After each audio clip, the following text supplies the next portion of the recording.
ഇവനെന്താ ചെവി കേട്ടൂടെ? എത്ര നേരമായിട്ട് നിന്നെ ഞാൻ വിളിക്കുന്നു സുബൈറേന്ന്. ഓ സുബൈർ, ഞാനതങ്ങ് മറന്നു. ഓ കൊള്ളാം നിന്റെ ഒരു മറവി. ദേ വേഗം കഴിച്ചിട്ട് അങ്ങ് വന്നേ, കുറച്ച് ജോലിയുണ്ട് അപ്പുറത്ത്. ഇനി എന്തേലും വേണോ സുബൈർക്ക? ആ ഇനിയൊന്നും വേണ്ട. മൈക്കിളിന്റെ ഫർഹാനയുടെ നിക്കാഹിന് നല്ലൊരു ബിരിയാണി തന്നാ മതി. അതിന് മൈക്കിളുമായിട്ടുള്ള നിക്കാഹ് നടക്കുവോ? എനിക്ക് ഉറപ്പുണ്ട് കുട്ടി, നിന്റെ നിക്കാഹ് മൈക്കിളുമായിട്ട് നടക്കൂ. നീ ധൈര്യമായിട്ടിരിക്കും. ഫർഹാന, എന്താ ഒരു ചിരി? ദുബായിലാണെന്ന് അറിഞ്ഞു. ദുബായിൽ എവിടെയാ? കൈ കഴുകിട്ട് പറയാം. ഇവനാരുടെ ബാബു. അതിനിപ്പോ കൈ കഴുകാതെ പറഞ്ഞുകൂടെ?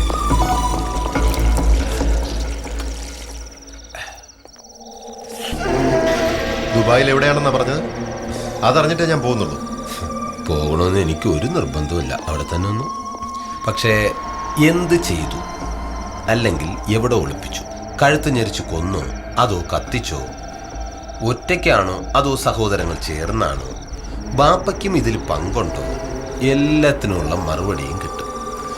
കെട്ടിയിട്ട് ഞാൻ മടങ്ങും.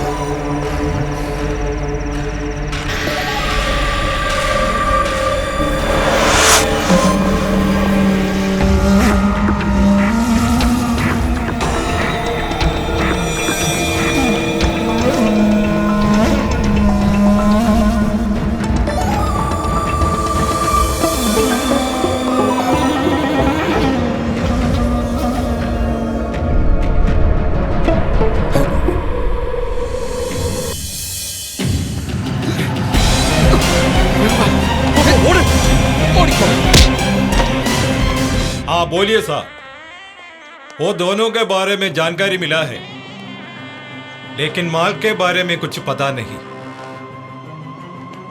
जरूर जरूर कोशिश करेगा साहब. ठीक है. കോശി സാറാണോ? ഏത് കോശി സാറ്? അല്ല, അവസാനം പറയുന്ന കേട്ടു. നീ എന്റെ കൂടെ നടന്നിട്ട് ഇതുവരെ ഹിന്ദി പഠിച്ചില്ലല്ലോ ബേവക്കൂ. മാർട്ടിൻ സാറാ വിളിച്ചത്. ഓഹോ, അവന്മാരെ കണ്ടെത്തിയ സ്ഥിതിക്ക് ചരക്കെവിടെയാണെന്ന് കൂടി കണ്ടെത്തണം. മനസ്സിലായോ? അത് മനസ്സിലായി. പിന്നെ സേഠ്ജി, അത് കണ്ടുപിടിക്കുന്നവരെ ഇവിടുന്ന് കുറച്ച് ചിക്കിലി ഒപ്പിക്കാനുള്ള ഒരു ഐഡിയ ഉണ്ട്. ബോംബെ ടീമാണെന്ന് പറഞ്ഞാൽ ഇവിടെ നല്ല മാർക്കറ്റാ. ഒരു കോളത്തിട്ടുണ്ട്, പിടിച്ചാലോ?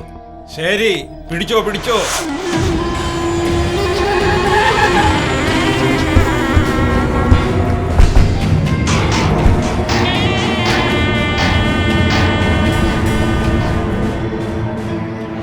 ഇവരാണ് ഞാൻ പറഞ്ഞ പാർട്ടി, ബോംബെ ടീമാ.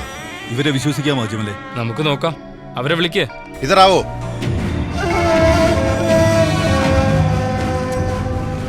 ഞങ്ങൾക്ക് മലയാളം അറിയാം. ഹുസൈൻ സാഹിബ് വന്നില്ല. മാർട്ടിൻ സാർ ഹുസൈൻ സാഹിബിനെ കുറിച്ച് പറയാറുണ്ട്. കാം ബത്താओ, ഓ ബി ജൽദി.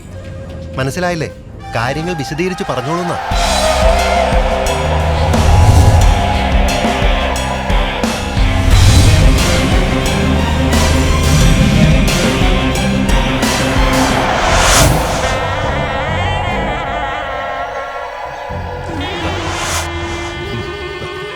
सब ठीक हो जाएगा.